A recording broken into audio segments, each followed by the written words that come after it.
Think of instead a girl worth fighting for. Huh?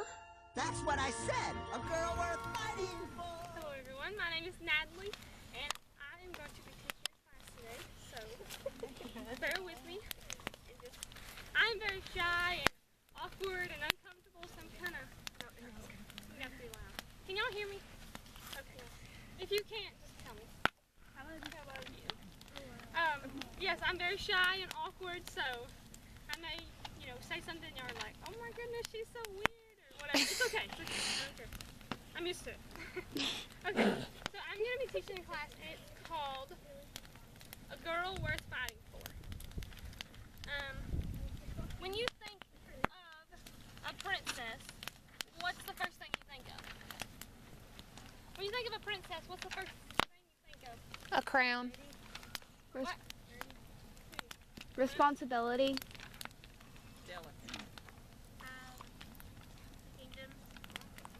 Big dresses. Think about more outer appearance, like outside, what they dress. What comes to your mind? What dresses, she's always fixed up. Jewels. Jewels, okay. Crown. Great. Okay, we're going to read Esther 2:7. This is not going to work. Oh, listen to me. It's all awkward and weird. Okay, you're reading Esther 2:7. He was bringing up Esther, the daughter of his uncle, for she had neither father nor mother. The young woman had a beautiful figure and was lovely to look at. When her father and her mother died, Mordecai took her as his own daughter. It says in this verse that Esther was lovely and beautiful to look at. In this day and age, when we're getting ready and we're trying to, putting on clothes and trying them on, you look in the mirror and you look in and you're like, oh, I look hot. Like that's what you strive for, is to look hot and to look, you're like, oh, I want people to look at me and be like, oh, that girl's hot. But why don't we ever strive to look lovely or beautiful? I mean, obviously it works for Esther. In that book, it talks about how Esther became queen. Out of all the women in that kingdom, that man chose Esther. She obviously was very lovely and very beautiful, and she obviously made a huge impact on her. 1 Thessalonians 4:3-5. Who has their Bible? Okay, you want to read this one? And then can you find Psalms 45:11? Mm-hmm. Yeah, you want to read that one? Here, I'm not very good reading. 1 Thessalonians 4:3-5. For this is the will of God, your sanctification, that is, that you abstain from sexual immorality, and that each of you know how to possess his own vessel in sanctification and honor, not in a lustful passion, like the Gentiles who do not know God. As princesses, we should keep our honor by keeping ourselves pure. It's a very special thing, and you wouldn't want to just give it away over lust and over something, that may not last. So, just keep that, very I don't know, what's the word? It's very precious, and you don't want to ruin it over something that just may be a temporary thing. When I think about honor, I think about Mulan. Have y'all seen the movie Mulan? Have y'all seen the movie Mulan? Okay. Does anyone love the movie Mulan? That's me. Okay, I know it's good, isn't it? She wants to bring honor to her family and her father. So she runs away and, joins the army to keep her father, because in the movie or whatever, she has already, dishonored her family. So she wants to bring honor to her father by, I guess, kind of in the movie, basically disobeying him. But she does, in the end, bring honor to him. Sorry.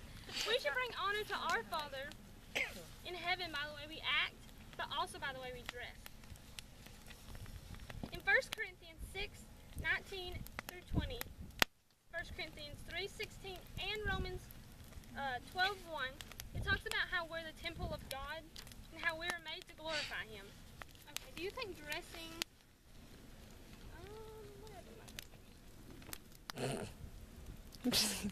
dressing like this honors God?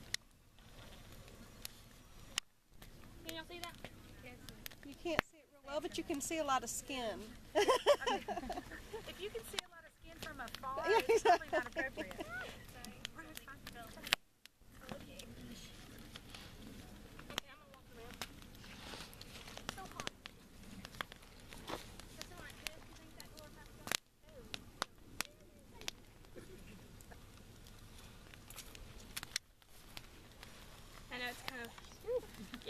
I know. Oh, I forgot to tell you all the other one. My bad. What about this? Just makes you kind of like, you know? What about this one? See? Yeah. And these are the Victoria's Secret models, which every girl is like, oh, but I look like them. How do you married women feel when this comes on TV and your husband's sitting there? They're like, cover your eyes, don't look. You know, even me, I have my boyfriend, when it comes on, I'm like, you better close your eyes. Don't look at the TV. I don't want you to see that. It's just not, like, it just makes you uncomfortable. You're just like, well, I don't want my boyfriend looking at that. What about these women? Do you think those women glorify God? Aren't those cute outfits? Yeah. That's good. Isn't that a lot better to look at?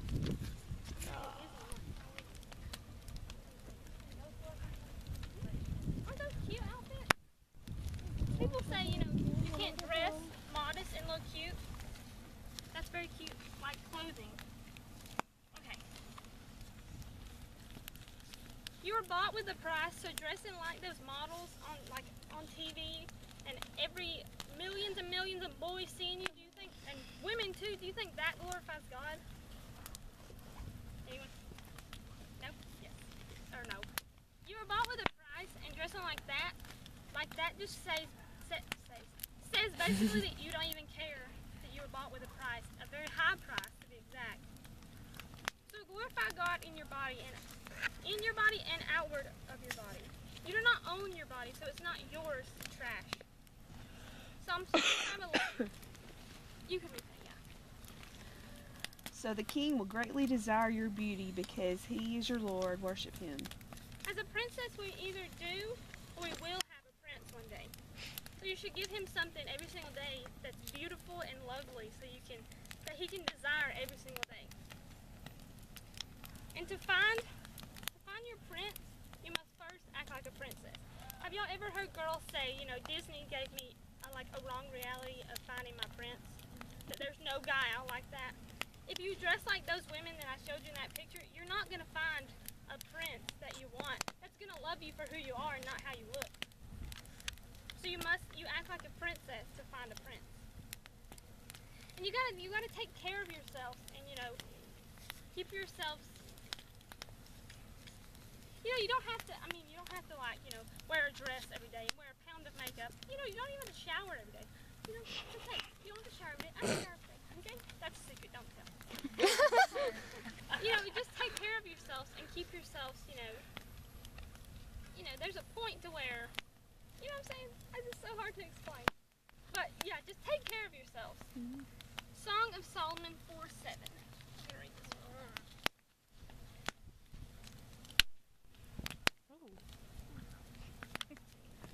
You are altogether beautiful, my love. There's no flaw in you. Can you imagine if a boy said that to you? What would you do if a boy said that to you? You'd be like, will you marry me now? Wow, like, you're awesome. Please marry me. Like, that is just like, actually the other day I said it was faint. And I was fainting so hard that I whammed my head on the back of something. But, like, every girl strives to find a man who will say that to her. But dressing like those first girls that I showed you, like, is that gonna find your man that you're looking for? Probably not. Does that even make sense to dress like that and then look for a man who would say words like that to you? Probably not. 1 Peter 3:3-4.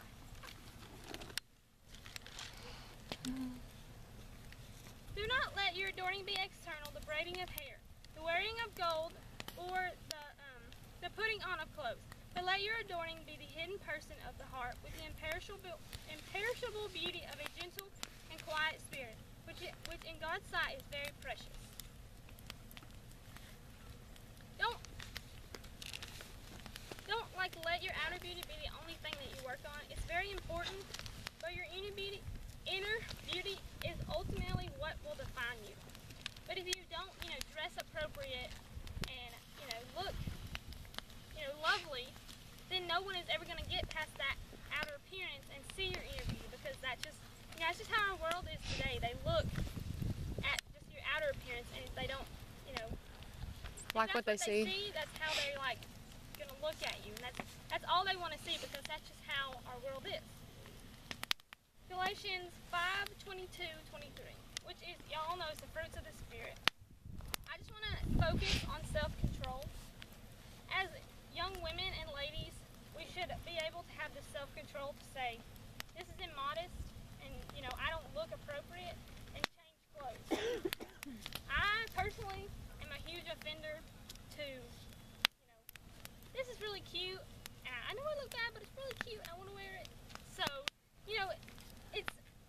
we all know that it's cute, and we look good, and we want to wear it, but is it really do we really need to degrade ourselves just so we can look cute?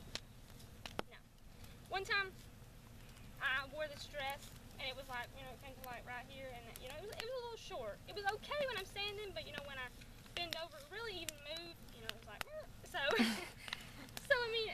I wore it, and I was like, this is too short, but I look really cute. So I wore it to church, and I actually had this man say to me, you are very beautiful, but when you wear immodest clothes like that, it makes you unbeautiful.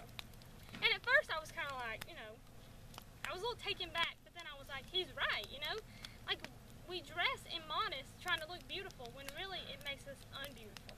So, and just add this in, if you want to tell a young girl, you all have the right to tell a girl younger than you, you look a little immodest, maybe you should, some girls appreciate that, but if you're going to tell a girl that, make sure you do it in a kind and a loving way. Don't, be like, you look terrible, but be very nice and very sweet, because it's a lot easier to take it that way. Okay, 1 Timothy 2:9. Am I going too fast? No, I sure hope. In like manner also, that the women adorn themselves in modest apparel, with propriety and moderation, not with braided hair or gold or pearls or costly clothing. You don't have to buy expensive clothes to be modest. You could go to a yard sale and get clothes, or Goodwill, which personally is my favorite place to shop, and it wouldn't make any difference. It doesn't matter how expensive you look, but how beautiful and how modest you look. That jacket over there is a North Face jacket, and I got it at the Goodwill, just so y'all know. I love the Goodwill. It's great. Go there. It's great. Let's look at some of the Disney princesses, how they dressed. Belle. So, y'all know Belle from Beauty and the Beast. This is just what she wore. She found her prince, and she wasn't, wearing 10 pounds of gold or whatever. This is, I believe you. this is what she looks like. She found her prince, and he was beast first. But she left him in darkness. Right. Cinderella, who is my favorite. I can't help it. I love Cinderella. She wore rags basically I can speak English. Her whole life, and looked like this. And then, when she finally got her gown, really it came from a fairy, so really it was kind of not even real. So see, you don't have to buy expensive clothes to be modest. And Mulan, who dressed like a boy and found her prince, which cracks me up a little. Because in the movie, they try to make her be something that she wasn't. They try to make her dress in all these fancy clothes, and that's not who she was. She finally was herself, and she found her prince. So if you just be yourself and dress beautiful and modest, you'll find your prince.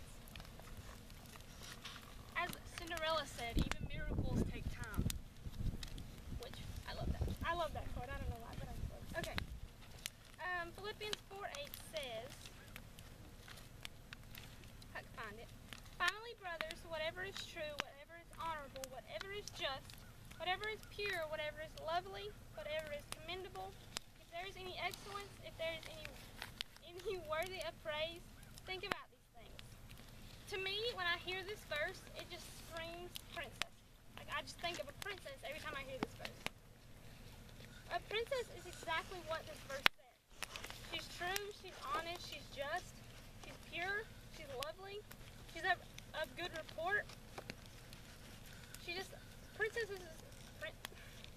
Princesses are just all around all around, they should just be just good people. Now listen to me, this whole modesty thing, it's not easy. It's hard. Seeing girls that are, the world says it's beautiful like that, it's hard to think that's what beauty is. But that's not what beauty is. What beauty is what's sitting right here. All you ladies are beautiful. And that's not what the world focuses on. They focus on that outer beauty and that outer, which technically is not really beauty. It's kind of ugly, basically, because it's not godly beauty. And that's what all you women have right here, because y'all are awesome. Okay. But let me tell you, it pays off in the end. When you find that prince that truly loves you for who you are, you're going to be like, I'm so glad that I didn't waste my time on all those, like she said, silly boys that are just, okay, boys are stupid, okay, that are just stupid. And when you find your true prince, then you'll be so glad that you tried your hardest. Don't look and act like that girl who's going to be easy, who looks to be easy, you know? When you're in high school and you hear like guys talking about the girl who is, you know, easy, like that's just like so sad, because you want to be like, come on girl, you know, have some respect for yourself. You know, every girl is beautiful. But be that girl that when a man looks back in 10 years, he thinks, wow, that girl would be an amazing girl to marry. So let me just ask you one more question. Are you a girl worth fighting for? Okay, that's all I have. Thank you. Good job, Natalie. What do we want?